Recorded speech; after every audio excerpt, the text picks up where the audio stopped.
আসসালামু আলাইকুম প্রিয় শিক্ষার্থীরা, তোমরা কেমন আছো? তোমাদেরকে আরও একটি নতুন ক্লাসে স্বাগত জানাচ্ছি। তোমরা যেখান থেকে এই ক্লাসটি দেখতেছো সবাইকে এই জন্য ধন্যবাদ জানাচ্ছি। আমি মোহাম্মদ বেলাল হোসেন সিদ্দিক, প্রভাষক, তেজগাঁও আদর্শ স্কুল অ্যান্ড কলেজ। আমাদের আজকের সাবজেক্ট বা বিষয় হচ্ছে কৃষি শিক্ষক প্রথম পত্র, শ্রেণী একাদশ, অধ্যায় হচ্ছে 2, পার্ট 2। পাঠ শিরোনাম মাটির অম্লত্ব মাটির অম্লত্ব, অম্ল মাটির বৈশিষ্ট্য, ফসলের উপর অম্লত্বের প্রভাব। আমরা এই বিষয়টা নিয়ে আজকে বিস্তারিত জানব। তো মাটির অম্লত্ব কি? আমরা গত ক্লাসে তোমাদেরকে বলেছিলাম এই যে মাটির পিএইচ পরিমাপ করার জন্য 1 থেকে 14 পর্যন্ত দাগ দিয়ে একটি স্কেল রয়েছে। যখন কোনো মাটির রাসায়নিক বিক্রিয়া পরিমাপ করা হবে তখন এই পরিমাপের যে পিএইচ পাওয়া যাবে সেই পিএইচ বা অম্লমান যদি 7-এর নিচে হয়, অর্থাৎ ওই স্কেলের অর্ধেক, ওই 7-এর নিচে যখন হবে পিএইচ ওই মাটির, তখন ওই মাটিকে আমরা বলবো অম্ল মাটি। তখন আমরা ধরে নিব ওই মাটিতে অম্লত্ব সৃষ্টি হয়েছে।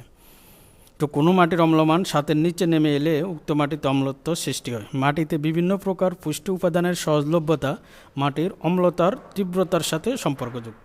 অর্থাৎ মাটির কিন্তু বিভিন্ন পুষ্টি উপাদান রয়েছে, এগুলা কতটা সহজলভ্য হবে এটা মাটির অম্লত্বের উপর নির্ভর করে। অর্থাৎ মাটির অম্লত্ব যদি বেড়ে যায় তখন কিছু পুষ্টি উপাদান বেড়ে যাবে, আবার কিছু পুষ্টি উপাদান কমে যাবে, ঘাটতি দেখা দিবে, এরকম অবস্থা সৃষ্টি হবে মাটির অম্লত্বের উপর। তো অম্লত্বের হ্রাস বৃদ্ধির জন্য উদ্ভিদ, পানি ও অণুজীব সমূহের মধ্যেও প্রতিক্রিয়া দেখা দেয়। অর্থাৎ মাটিতে যে উদ্ভিদ জন্মেবে, মাটিতে যে পানি থাকবে, অণুজীব থাকবে, এগুলোর মধ্যেও প্রতিক্রিয়া দেখা দেয় মাটির অম্লত্বের হ্রাস বৃদ্ধির উপর। তাহলে বোঝা যাচ্ছে মাটির বিষয়টা খুবই গুরুত্বপূর্ণ, সেন্সিটিভ বিষয়। মাটিতে অম্লত্ব বৃদ্ধির প্রতিক্রিয়া সমূহ, অর্থাৎ কী কী প্রতিক্রিয়া দেখা দিবে যদি মাটিতে অম্লত্ব বৃদ্ধি পায়। মাটির অম্লত্ব বৃদ্ধির সাথে সাথে নাইট্রোজেন, ফসফরাস, পটাশিয়াম প্রাপ্যতা কমে যায়। অর্থাৎ এই যে মাটির যে রাসায়নিক এই বিষয়গুলো রয়েছে, রাসায়নিক পদার্থগুলো রয়েছে, এগুলার এই যে প্রাপ্যতা কমে যায়। কি নাইট্রোজেন, ফসফরাস আর পটাশিয়াম, এই 3টা রাসায়নিক পদার্থের প্রাপ্যতা কমে যায়, অর্থাৎ ঘাটতি দেখা দেয় মাটিতে যখন অম্লত্বটা বৃদ্ধি পায়। এরপর হচ্ছে মাটিতে আয়রন, জিঙ্ক, কপার, ম্যাঙ্গানিজের সহজলভ্যতা কিছু বৃদ্ধি পায়। এই রাসায়নিক উপাদানগুলোর সহজলভ্যতা বৃদ্ধি পায়, মানে এগুলা মাটির অম্লত্ব যখন বৃদ্ধি পাবে এগুলোও বৃদ্ধি পাবে কিছুটা। মাটিতে ক্যালসিয়াম, ম্যাগনেসিয়ামের সহজলভ্যতা হ্রাস পায়। এই দুটি রাসায়নিক উপাদানেরও কিন্তু প্রাপ্যতা কমে যাবে, অর্থাৎ এগুলোতে ঘাটতি দেখা দিবে মাটিতে যখন মাটির অম্লত্ব বৃদ্ধি পাবে। মাটিতে আয়রন, অ্যালুমিনিয়াম অতিরিক্ততাজনিত বিষাক্ততা সৃষ্টি হয়, অর্থাৎ এগুলার পরিমাণ বেড়ে গিয়ে মাটিতে বিষাক্ততা সৃষ্টি হয়।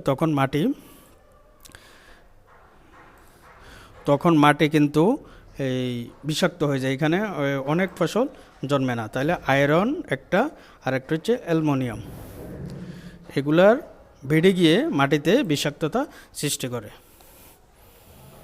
এর হচ্ছে মাটিস্থ অণুজীবসমূহ, বিশেষ করে ব্যাকটেরিয়া সক্রিয়তা হ্রাস পায়। খুবই গুরুত্বপূর্ণ। যে কোনো মাটিতে ফসল জন্মানোর জন্য, মাটির উর্বরতার জন্য এই যে ব্যাকটেরিয়ার কর্মকাণ্ডটা কিন্তু খুবই গুরুত্বপূর্ণ।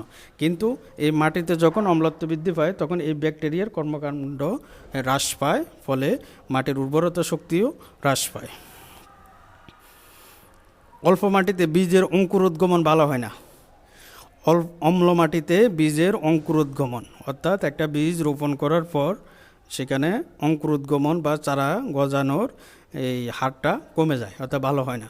তবে অম্ল মাটিতে খুবই গুরুত্বপূর্ণ।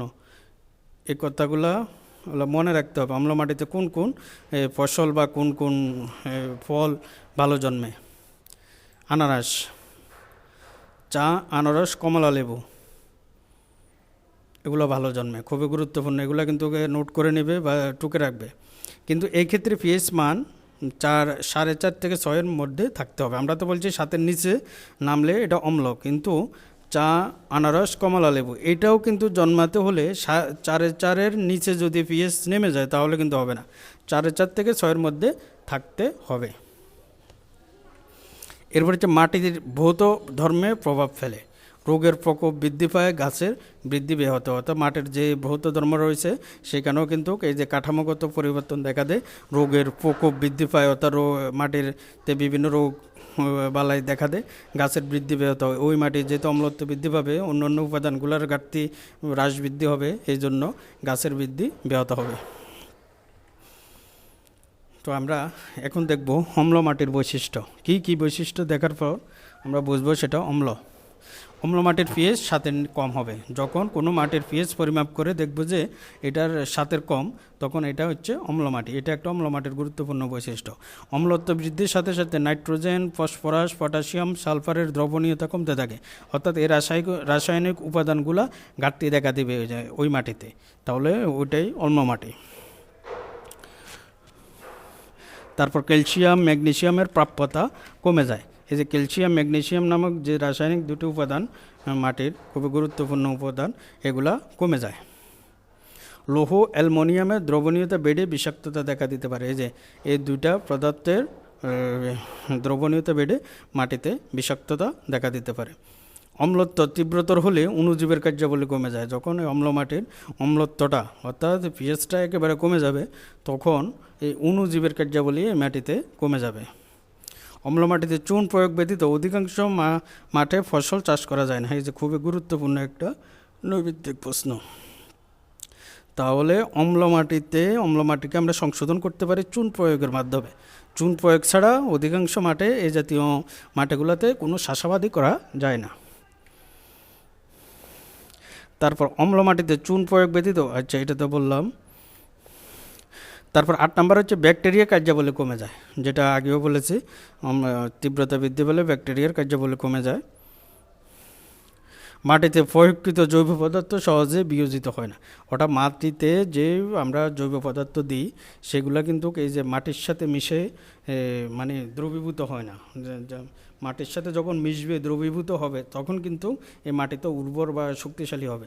কিন্তু এই অম্ল মাটিতে এই জৈব পদার্থগুলো সহজে বিয়োজিত বা মিশে না। মাটিতে প্রয়োগকৃত জৈব পদার্থ সহজে বিয়োজিত হয় না। আচ্ছা, ফসলের উপর অম্লত্বের প্রভাব। এখন আমরা দেখব মাটিতে যদি অম্লত্ব সৃষ্টি হয় তাহলে ফসলের উপর কী প্রভাব ফেলে। অম্লীয় মাটিতে অ্যালুমিনিয়াম, ম্যাঙ্গানিজ বৃদ্ধি পাওয়ায় সংবেদনশীল ফসলের বিষক্রিয়া সৃষ্টি হয়। এগুলো আমরা আগেও বলেছি, আবারও অ্যালুমিনিয়াম, ম্যাঙ্গানিজ বৃদ্ধি পাওয়ায় সংবেদনশীল, অর্থাৎ কিছু ফসল রয়েছে যেটা এই অম্লত্ব একেবারে সহ্য করতে পারে না, ফলে বিষক্রিয়া সৃষ্টি হয়। যেমন পর্যায়ক্রমে গ্রহণযোগ্য পুষ্টি উপাদানের যেমন ফসফরাস, ক্যালসিয়াম, ম্যাগনেসিয়াম ইত্যাদির পরিমাণ কমে যায়, ফলে অণুজীবের কার্যক্ষমতা কমে যায়। এই দুটা বৃদ্ধির ফলে বিষাক্ত হয়ে যায়। আবার এই যে ফসফরাস, ক্যালসিয়াম, ম্যাগনেসিয়াম এগুলোর কমে যাওয়ার ফলে অণুজীবের কার্যাবলী কিন্তু কমে যায়।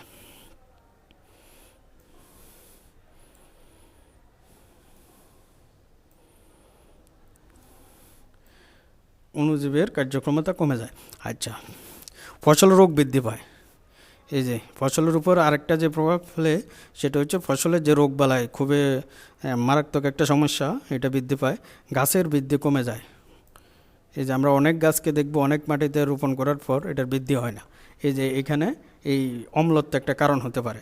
গাছে হলুদ বা নেক্রোটিক, যেটাকে মৃত, যে শব্দটার অর্থ হচ্ছে মৃত লক্ষণ দেখা দেয়, অর্থাৎ গাছ হলুদ হয়ে যায়, যেন এটা মরে যাবে, একটা এরকম একটা হলুদ আবরণ রং ধারণ করে, যাতে বোঝা যায় যে গাছটাও চিরে মারা যাবে।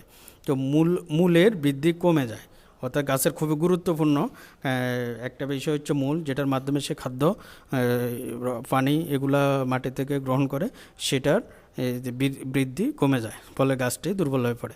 ফলশ্রুতিতে ফসলের উপর অম্লত্বের নেতিবাচক প্রভাব পড়ে এবং ফলন কমে যায়। তাহলে আমরা ফসলের উপর অম্লত্বের যে প্রভাবটা দেখলাম সেটা হচ্ছে খুবই নেতিবাচক, অর্থাৎ ফলন বা ফসল কমে যায়। তো আমাদের এটাই হচ্ছে আজকের ক্লাস। তোমরা সবাই এইভাবে অ্যাটেন্ডেন্সটা দিয়ে দিবে। প্রথমে তুমি রোল থেকে এক ম্যানেজ করে প্রথমে লিখবে, তারপর রোল লিখবে, তারপর নাম গ্রুপ ইয়ার লিখবে। এভাবে অ্যাটেন্ডেন্সটা ফেসবুক গ্রুপের কমেন্ট সেকশনে দিয়ে দেবে। এই কমেন্টটা করলে দুটো লাভ। একটা হচ্ছে তোমার অপর বন্ধু যখন কমেন্টটা করবে তখন এই ক্লাসটা আবার কিন্তু শুরু থেকে আবার ফেসবুকে দেখাবে, তাহলে অপর একজন বন্ধু এই ক্লাসটা আবার করার সুযোগ পাবে। আর একটা হচ্ছে এই অ্যাটেন্ডেন্সগুলো আমরা পরবর্তীতে অফিসিয়াল কাজে ব্যবহার করব। এই দুটা সুবিধা হবে। তো আজকের ক্লাস দেখার জন্য তোমাদের সবাইকে ধন্যবাদ জানিয়ে এখানে শেষ করছি। আসসালামু আলাইকুম।